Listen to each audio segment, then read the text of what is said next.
Hey, I'm Wes, the Explosion, and this week we're trying something a little different. A guide on how to beat the super secret, deadly boss of Mega Man Network Transmission for GameCube, Bass.EXE, or more specifically, how to cheese him. Timestamps and chapters included, so if there's a specific part of the process you're having trouble with, feel free to jump around. First things first, how do you even unlock the chance to fight Bass? The main requirement is collecting all of the Navi Chips. To get them, you need to beat each of the standard bosses with a high enough busting level, which, much like in the regular Battle Network entries, means clearing the rematches quickly and with little damage. You can check the end of your library for missing spaces to determine which ones you still need and can refight Navis from the Net Battle Simulator in the park. How you go about this is up to you, but the easiest way to secure a good busting level is to max out your Invis 3 chip, set it as your default so that you always pull it in your initial hand, and then just wail on the boss Navi with a combination of strong chips and powered up buster shots while you're invincible. You can farm the maximum 5 Invis 3 chips in the last section of the stage where you fought Shadow Man, the vacant WWW area. Walk back through the one-way gates and you'll be punished with the ghost virus that drops them. Hit them with something that can kill them quick like 1 or 2 bombs, and grab the chip they drop. Just check your folder before you jack out to make sure that they gave you Invis 3 and not a high-end recovery chip instead. Now you can go ahead and start claiming those Navi chips. Once you snag the last one, you'll get a message from Mail about a rumor, which is referencing Bass. Before you go, make sure you have 4 things in your folder: Cannon, High Cannon, M Cannon, and Double Jump. You need at least 2 of the first 3, and the more the better for the 4th. You'll likely have enough of the cannons, but if you don't, just hunt down some of the corresponding viruses. Hint, the ones on the label. If you need extra double jumps, get them from the penguin enemies in the Waterworks, Iceman's level. Back to the issue at hand, enter Den Area 3 through the link from Mail's house, the pink one. You should see roll to the left of the entrance. After that, just make your way right until you get to the teleporter for the next area and jump to the side of it.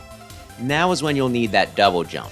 You can either wait for it to come up in rotation, or have it as your set chip, but regardless, when you do have it, jump up and to the right, onto another platform, then climb the ladder, and jump upwards onto a set of platforms arranged kinda like an X. Grab the mystery data while you're there, then go right some more to open up a security cube, and approach the link to Bass's boss room. But don't actually go in yet. This is the part that's crucial. Cannon, High Cannon, and M Cannon in that order will grant you the Z Cannon Program Advance, which makes you invincible like the Invis 3 while letting you spam M Cannons. There's no guarantee that you'll get those chips though, unless you take certain steps. Before fighting Bass, burn through the rest of your chip folder until there's nothing left but those 3 chips and maybe 2 other ones. The extras don't really matter. You could just go with Invis 3 again and maybe something that hits hard if you're nervous, though you really shouldn't need them. This part might take a little while, but you could stack the extraneous slots in your folder with either chips that you don't have many copies of, or just don't take much memory use, in order to use them up fast and eliminate them. Once you have everything set up, select the 3 chips in the correct order, activate the combo, and still resist the urge to fight Bass. Wait until your custom gauge fills up again, or just use a full cuss sub-chip. Then, after making sure that both that and your memory gauge are full, enter the warp.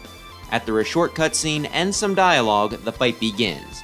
Immediately activate the Z Cannon and start jumping up and down, firing on Bass. He has a regenerating life aura, so you'll need to keep on punching through that before you can do damage. Once this runs out, hit the Z button for your custom gauge, queue up the Z Cannon again, and hit it once you're back in the fight. Repeat the jump and shoot, and despite you doing barely anything to Bass's health bar, that should blow away his cloak and stop the battle. You were only worth but a fraction of his full power. After that, you're rewarded with the Bass chip, which you earned with all of your skills. Way to go! Bam, that's it. That's how to reliably clear the hard-as-nails secret boss in an obscure 20-year-old spin-off that no one's able to play without an old console and really rare disc. Because you're all good people who would never do something illegal. If you do manage to find a copy, you can use a lot of this strategy throughout the main game as well, manipulating your folder by using up unneeded chips, or just holding on to the one that you do want until you need it. And, I mean, you can get away with a lot of crap once you get some double jump chips. While I like network transmission, it is a very easy game to break.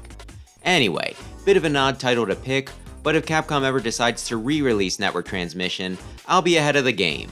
With that, we can wrap things up. Thanks as always for watching, and maybe consider subscribing if you're into retro games, especially Mega Man. Battle routine set, execute!